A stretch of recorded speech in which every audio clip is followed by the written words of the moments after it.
When I was a senior in high school, our spring break was supposed to be one to remember. We understood that it would be our last spring break trip, or at least while we were still together. When we meant for it to be one to remember, I don't think we quite intended it how we got it, because we remembered it all right, just for the wrong reasons. First, let me explain the friend group. We had Stephanie and Michael, who were a couple.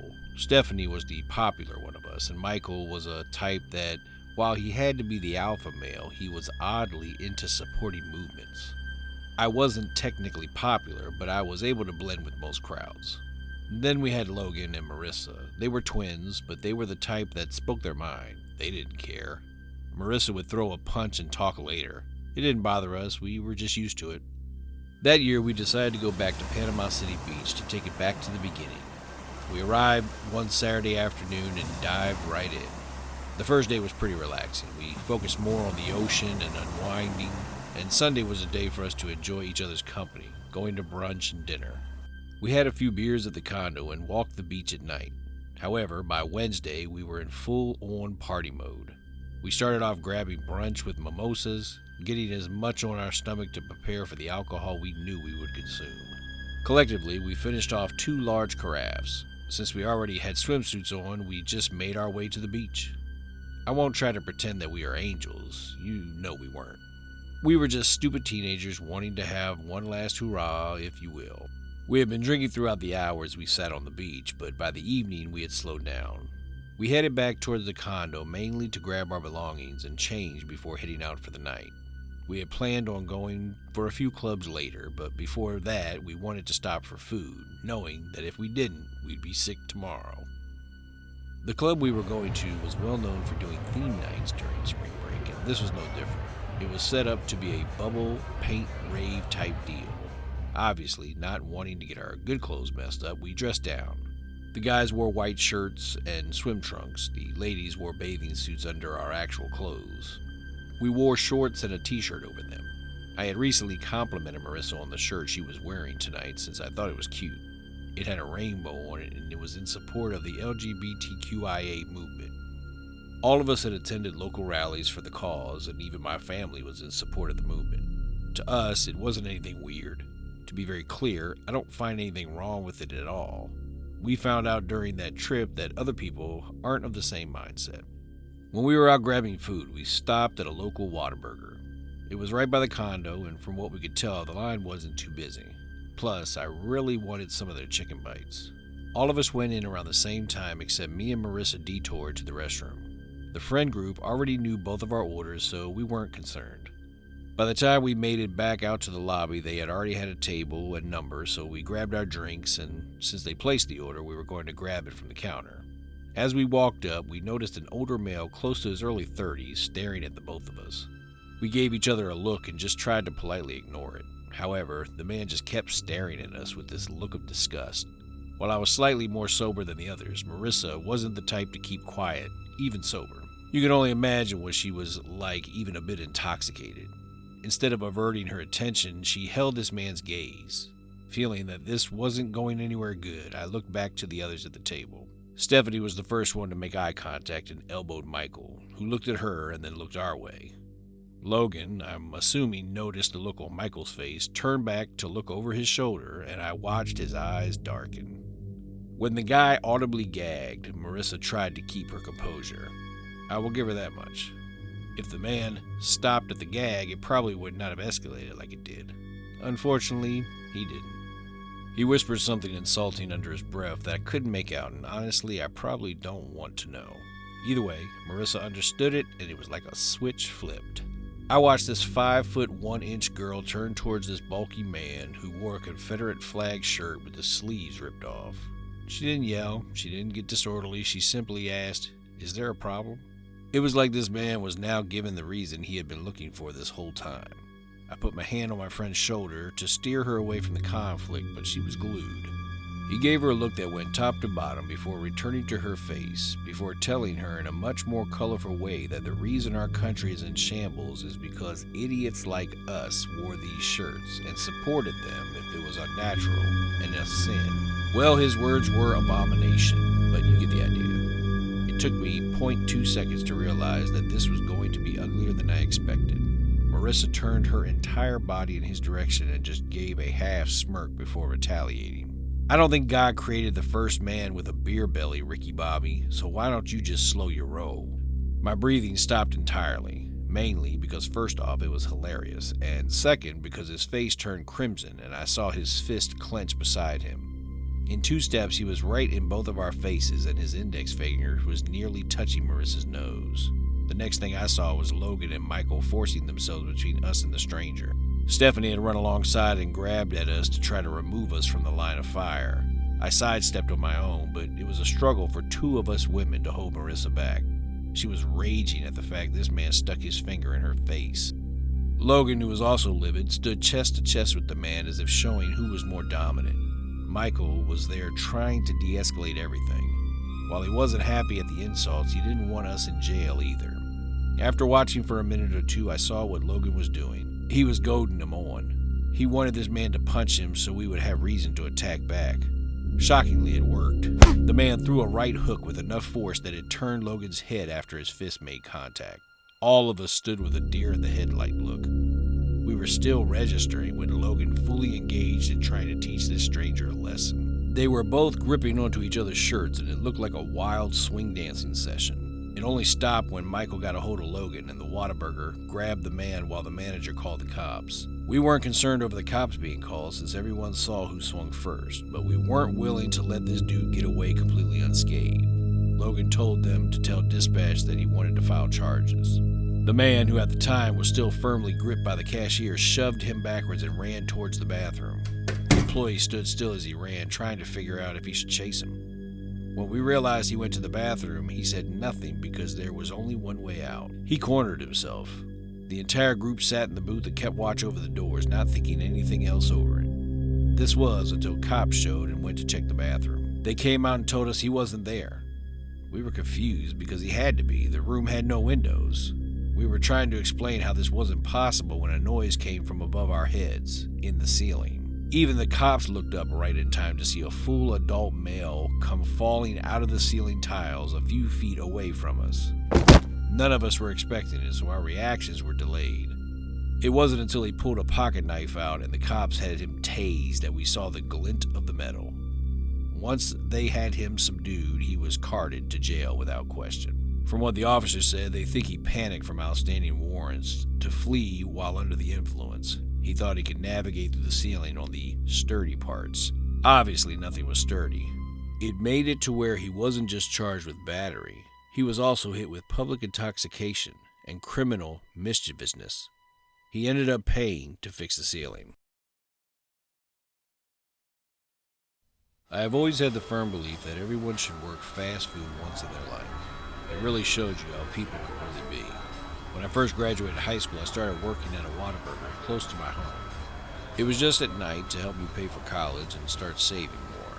Well, there was one night that I had to close, and it was just me and 2 other people there, 1 shift lead and a cook. I ran the front half of the store. Things were going as planned for a Friday night, and usually we didn't get busy until after the bars closed downtown. That night started off as usual, but our cook had told us that he just didn't feel too good. Our shift leader, Megan, told him to let her know if it got worse. He agreed, and we moved on.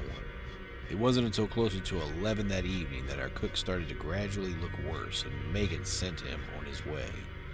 We weren't all that bothered since neither of us had any situations that warranted us to be concerned, until that night. Around 1:30 a.m., our store was still quiet. We had maybe 2 or 3 cars come through drive-thru, but that was all. Me and Megan were in the back of the store by the office. We were talking, and we began hearing a beating on the windows in the drive-thru lane. Both of us looked at each other with a look of confusion because the sensor that beeps when a car pulls up never went off. We walked to the corner and peeked around, trying to see who was outside. It appeared to be a man who looked to be early 50s. While he didn't look homeless, he definitely looked disheveled. Per policy, we were not allowed to serve people on foot through drive-thru. It had been like that for years, and still is like that in several places around me now. I hoped that us not answering would be enough to give him the message, but the banging was now in quick succession. It was growing more urgent. I turned the corner and went to the window, motioning for him to step back so I could unlock it. Once I felt that he was far enough away, I unlocked the latch and cracked the window just enough to talk through a small sliver of an opening. He said he needed to talk to me. He wouldn't tell me why, but at the last second he referred to me, Kara. I politely told him that he had the wrong person and went to shut the window, but he grabbed the glass before I could. He was now yelling at this Kara person and in a frenzy. I shut the window on his fingers. He yelped and then let go. I felt bad, but not bad enough to go outside to see if he was okay. I figured he'd leave after that. He didn't. Me and Megan went back to the office after double-checking the locks. We searched for the man on the security camera until finally he walked into frame by our cars. We swore that if he got near the vehicles, we would call the cops. We didn't want to involve them unless necessary. He never got close to the vehicles, but he scanned the lot until he landed on the camera. He looked up and waved at us, grinning. We both shivered. His look seemed so distant that it was unsettling. Then he walked off screen once again. When the sensor dinged, we were relieved to see it was an actual car this time. We both walked by the window, and once we didn't see the creepy man, we breathed easier. I think I made some comment about him getting the message. I assumed that was it. I put it at the back of my mind. It wasn't until another car came through, and as I handed the food to the driver, I looked up to see our mystery man standing across the lot, still smiling. When the car pulled off, I heard him call, "Kara," and slammed the window back. I was ready to call the police then, but Megan said it was just a man who was going through it. I didn't care. I wanted him to go through it somewhere else. I was annoyed, but there wasn't much I could do. Finally, it got to a point where even Megan couldn't ignore it. As we were standing in the kitchen area, we heard what sounded like pebbles hitting a window. I think deep down I knew what it was, but I didn't want to acknowledge it. When we both made it in view of the window, the man comes up and starts beating his fists on the window as if he was being hunted. He continued to scream for whoever Kara was so loud that we could hear him from where we stood. It was like both of us froze since we had never been put in a situation before. It wasn't something to go over. We both watched as he managed to wedge his fingers between the window crevices and starts to try to pry them apart. Megan went to call 911 and I watched to make sure he didn't get in. I kept my fingers crossed that it wouldn't come to that. I could hear her on the phone from where I was standing, and she was rambling, trying to get the details out. From the window, I watched as now he started to beat his head into the plexiglass after he gave up on prying it open. I had a meltdown, which led to screaming that I wasn't Kara at the top of my lungs. My words just made him more erratic as he switched back to beating the window, and he was screaming that I was. He had managed to get a screw loose with his rampage, and I yelled to Megan, who said police were coming. We couldn't find anything to block him if he wanted to get in, so we both picked up whatever we could in case it happened. I don't think either of us were breathing normally by that point. We both were tense and ready to strike, but before we realized it, the man was being hauled away from the window, kicking and screaming. We thought it was the police, but when lights arrived 3 minutes later, we noticed that it wasn't the cops who grabbed him. It was actually 3 teenage boys who drove by to get food, but saw what was happening and jumped out to grab him. According to what they told officers, they pulled up to see him trying to break in, and they didn't see us inside and didn't know if we were okay. They were planning to call the cops themselves once they had him detained. The police searched his person and retrieved a hunting knife, syringes, and what looked to be a powdery substance. All of it was noted before they took him in. To this day, there is now always more than 2 women on a night shift. I also never found out who Kara was, but I'm sure that with how he was acting, it wasn't anything good coming her way. I still don't work nights anymore. Once they hired a new person, I moved to days. As a young adult, barely 21, I used to travel on missions with the church I attended. We would go everywhere from Ohio to Prague. Prague was the latest trip where we volunteered at a new women's shelter that had opened in the city. It was that mission that gave me knowledge that I never dreamed I'd have to use in the States. When my husband and I were traveling for vacation, our ritual was to stop for breakfast. It didn't matter how early, we stopped. This year, we stopped at Whataburger before even hitting a highway. There were very minimal people inside due to it being early, but we made our way in and took a seat by the window. We had just sat down when we saw the door open. A middle-aged man and what looked to be a teenage-looking girl strolled in. We didn't think much of it, probably dad and daughter, yet my hair stood on end just looking at them. Something felt out of place. I couldn't pinpoint it, but this wasn't normal. My husband noticed my attention shift, and he just gave me a quizzical look as if trying to figure out what was happening, or if he was just not seeing the entertainment. I just tried to shake my head subtly enough that he would quit being obvious. He took the hint and let it go. I kept my eyes on the two new faces. There was something weird about how they were interacting amongst themselves. The male's hands were clasped firmly around the teen's wrist, but just the grasp spoke to a level of control. The girl seemed to keep her body limp against the strength. It just didn't seem like something very fatherly. I was a little bit annoyed when the two ended up taking a seat that made it impossible for me to see them. I couldn't just swap seats because then it would be very clear what I was doing. I won't say I didn't sulk for a minute or two. I stopped rather abruptly when I noticed that the two had now grabbed my husband's attention. He sat staring at the back of the man's head as if he was looking right at the teen. I tapped his hand that was on the table and gave him a single nod, then stuffed a fry into his mouth. I know my husband pretty well since we've been together since sophomore year in high school. I could tell when my husband's uncomfortable, and the look that he was wearing told me that he was not only was he uncomfortable, he was suspicious. He kept mumbling about trying to get the girl to look his way, but it didn't seem to be working. She was focusing her eyes down onto the table. Finally, my husband made a show of announcing he needed a refill and pushed the chair back. I watched as he purposefully made a zigzag through the chairs to pass right behind the girl. He walked behind her, got a refill, circled back to our table. It was seamless. If the man had been paying the slightest bit of attention, he might have caught on, but he wasn't. When my husband sat back down, his complexion wasn't completely washed out.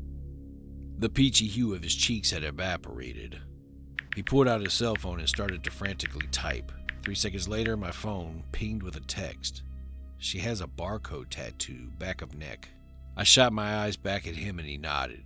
Both of us sat in a silence that was nerve-wracking, and we tried to figure out what was the next step. I knew if we called the cops, they could leave beforehand. Instead, I made up a last-minute plan to get a message to the girl and hopefully give officers time to respond to us. We packed up the trash we had left from our breakfast and tossed it into the bin. Then I stopped by the woman's restroom. I penned a quick note on a napkin that simply asked if she needed help. I was hoping that since there weren't many other customers, she would be the one to see it next. My husband went outside and called the police to have someone this way in case she did need assistance. With a note placed, we both sat back in the car. We decided to wait for a few minutes to see if she went to the restroom. It was cutting it close, but she stood up and warily looked to the guy for permission. He nodded and she headed to the bathrooms. Just in time, another man went into the store. It gave me time to slip in behind him so the door wouldn't ding twice and draw attention to me. I wanted to do a victory dance when I got into the bathroom and she was still there. She was holding the napkin when she made eye contact with me. She didn't speak at first, so I broke the stillness. When I pointed at the napkin, you could almost see her tremble as if she thought it was a setup. I kept my voice down and tried to reassure her that I wasn't going to tell him. When she spoke a simple yes, I felt my heart break for whoever this girl was. I texted my husband from inside and told him that she said she did need help and told him we were in the bathroom. He responded that he called for help. The girl was hugging herself in the corner when someone started banging on the door. She looked at me like her life depended on it. I looked at the door and back at her. I understood that I didn't think this far ahead. I could feel panic starting to come to the surface. The only thing I knew for certain was that she couldn't go back with this man. I made it a mission that if this man came into this room looking for her, I was going to have to stand up to him and hope the cops were close. It wasn't 30 seconds later that he barged into the bathroom without any care that it was the woman's. When he saw me, something almost evil darkened his face. He went to grab her upper arm when adrenaline kicked in and I stepped between them. Honestly, I don't know where the boldness came from, but I was thankful. The look of shock on his face was evident. I tried to keep my voice level as I spoke to him. She's not going. I'm waiting on police. They have been called. He looked at her and I swear his voice came out more like a growl. He asked her why she would work someone up with the wrong idea, and she curled further in on herself, but gave no reply. I stood my ground, and when he went to walk further, I backed her up into a corner behind me. I was silently praying that this wouldn't go further, but in mid-thought, I heard my husband's voice from outside of the door. Once I didn't reply to his text, he came in to check. Seeing that the man was no longer in his seat, my husband then joined us. You would think that someone would notice men just walking into the women's bathroom, but nope. My husband wasted no time in getting beside us. He essentially turned himself into a human shield. The man was fuming, but my husband still looked cool as a cucumber. They stared at each other until the man tried to break left and bolt out the door, out of the store and into the parking lot. My husband took off right behind him, and I took the girl to our car to wait for the cops. Thankfully, the cops were pulling up into the restaurant as the man tried to run. I watched as my husband continued to chase this man, and cops soon discovered exactly what was going on, and that they should chase these two men too. When I got the girl in, we watched as a stockier cop performed a really pristine tackle onto the asphalt, and as much as I wanted to acknowledge that it probably hurt, he deserved it. When the cops managed to get him into handcuffs, they stuffed him in their back seat before walking over to us. Kudos to the older cop when he saw her stiffen at their approach and offered to call a female officer. They kept their distance from her until she arrived, only speaking to me and my husband. The female cop was easier for her to open up to. They, of course, talked and got her statement. They did their mandatory routine, and then they had to discuss what would happen next. The girl, since she was a minor, was escorted back to the station while social services made their way over. They would find her parents from there. He earned a night in jail. We gave our numbers to officers in case they had more questions to follow up on. Once they let us go our own way, we spent the majority of the vacation wondering what happened to her, and it wasn't until we got back home that we could find out. The detectives called us the following week to schedule another interview. The girl was reported missing from a few cities over, so she went home to family. The guy who was arrested, his name, came back with the warrants and felony failure to appear charges, so he's stuck in jail until further notice. Most disturbing, they found a list of girls' names and cities where they stayed. Police are working on that now. Most recently, his charges were up to human trafficking. We were told we might need to testify if the other girl would be able to.